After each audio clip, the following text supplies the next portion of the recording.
June 22nd, 2026. Autodrome BRNO.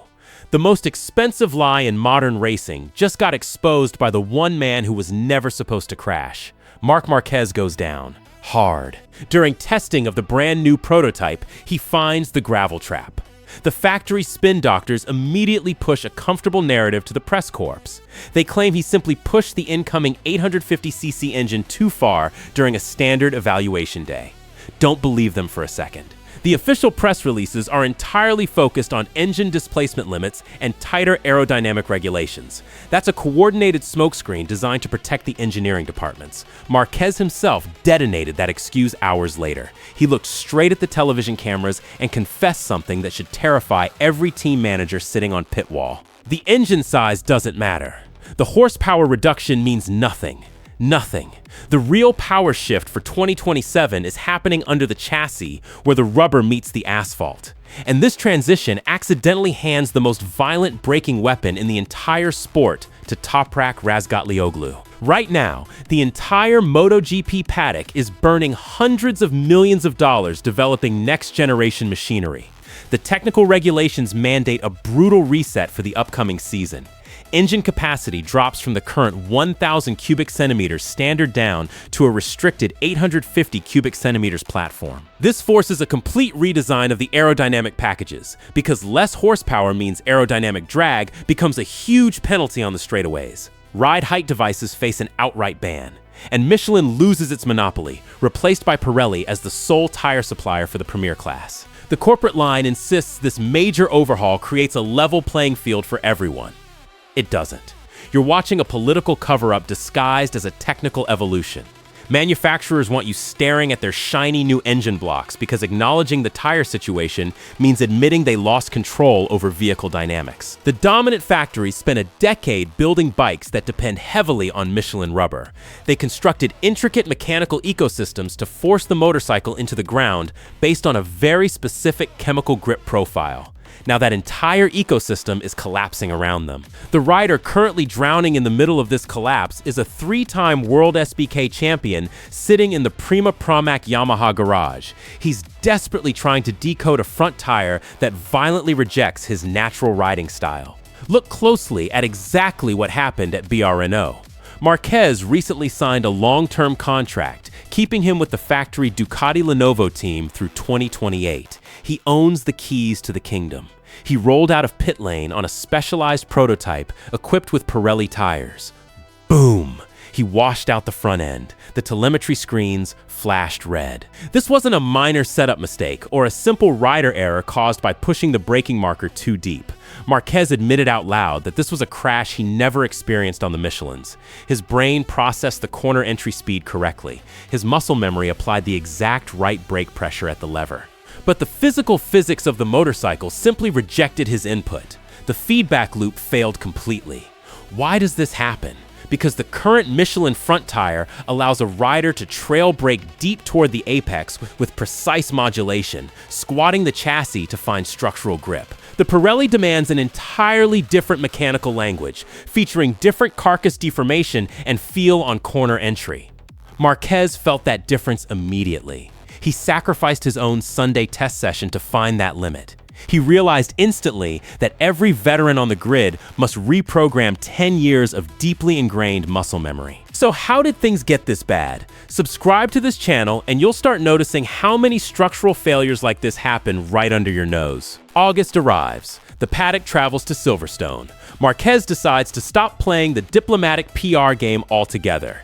He publicly cautions reporters that the looming tire swap will trigger the heaviest technical shock in the history of the sport. He explicitly states that riders coming from Moto2 who grew up racing on Pirellis will hold a distinct advantage. A multi-time world champion just told the world that the multi-million-dollar prototype he rides is less important than the chemical compound wrapped around the wheels. He shattered the illusion completely.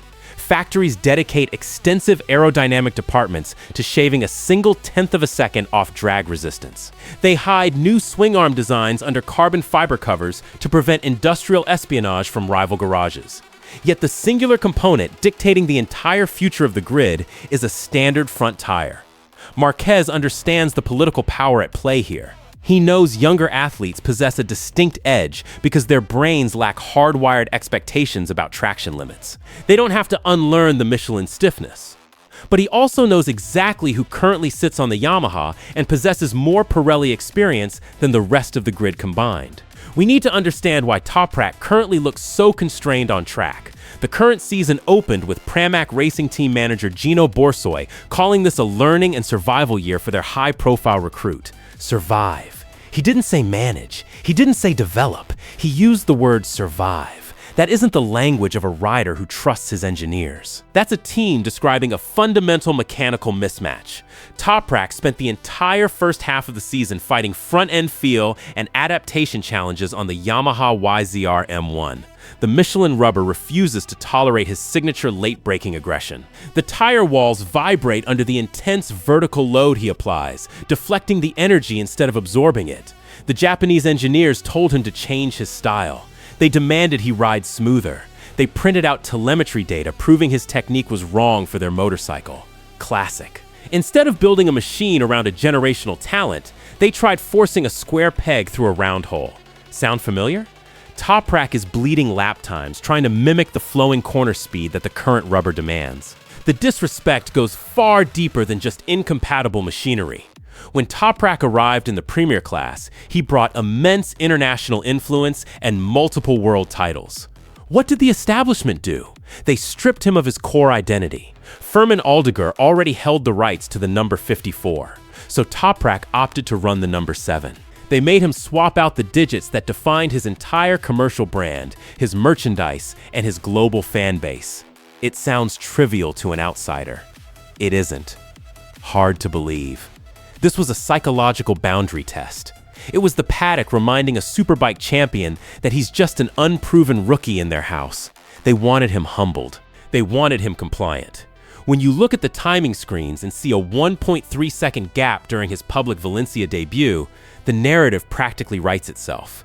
The media smiled and whispered that Superbike riders simply can't handle prototype acceleration. They pointed blindly at the stopwatch. They ignored the underlying context entirely. They assumed Toprak would quietly accept his place at the back of the midfield while he learned how to respect the established hierarchy. If this is hitting different, take a second to hit like. It genuinely helps the algorithm show this to more people who need to see the truth. Then came the afternoon session at BRNO, the exact moment the PR facade disintegrated. Toprak swung his leg over the 2027 Yamaha prototype. No Michelin, just pure Pirelli rubber. Within a handful of laps, the violent chattering disappeared entirely. Gone. He returned to the pit box and reported feeling a familiar Superbike feeling. Think about the gravity of that specific phrase. A factory prototype suddenly felt exactly like the machine he used to obliterate the production-based field twice with BMW and once with Yamaha. The leash snapped, just like that. The tire he spent nearly his entire Superbike career mastering was suddenly bolted to the most advanced racing chassis on the planet. He didn't need to adapt anymore. He didn't need to survive. He just needed to ride. The Pirelli compound absorbs the brutal vertical load Toprak generates under braking without sending destructive shockwaves through the handlebars. It flexes exactly where the current tire stays rigid. In a single afternoon, the entire narrative shifted. The manufacturer's biggest fear materialized right there on the telemetry screens. The rookie was never the problem. The rubber was. But the upcoming tire swap is only half the equation. The new regulations carry a second dagger aimed directly at the heart of the current grid, the outright ban on ride height devices. Right now, every single rider relies on complex mechanical hydraulic ride height devices to drop the rear of the bike on corner exit. You can physically see the motorcycles squat down as mechanical linkages engage. It prevents wheelies and artificially maximizes acceleration. It masks throttle control deficiencies. More importantly, those mechanical devices compromise the pure geometric balance of the motorcycle under heavy braking. Sylvain Gintoli watched Toprak closely during testing. The former racer issued a public warning to the rest of the grid. He stated clearly that removing those ride height devices turns Toprak into a proper weapon. Without those mechanical crutches, the motorcycle becomes a raw, pitching bronco again. Braking stability will rely entirely on organic rider input, physical core strength, and acute lever feel. These are the exact skills Toprak possesses in abundance. The current grid relies on buttons to manage chassis pitch. Toprak uses his right hand. Combine these two major regulatory shifts and look at the resulting monster. You strip away the automated squat mechanics. You bolt on a front tire that demands aggressive vertical loading. You eliminate the stiff compound that currently punishes late braking. What did the rule makers actually accomplish? They accidentally engineered a motorcycle explicitly tailored to the most violent braking style the sport has ever witnessed. Toprak lifts the rear wheel 50 meters before the apex. He steers the bike using the brake lever while the rear tire hovers above the asphalt. That technique destroys a Michelin. It perfectly energizes a Pirelli. For years, this championship evolved into a high-speed aerodynamic slot car race. The upcoming reset attempts to undo that damage by lowering the engine capacity. But the engineers missed a glaring loophole. By reverting the chassis rules to a more analog state, they handed the ultimate advantage directly to the rider they spent all year trying to humble. Every factory manager in the paddock is looking at the calendar with real dread right now. They locked in their rider contracts based on who could maximize the current technical package.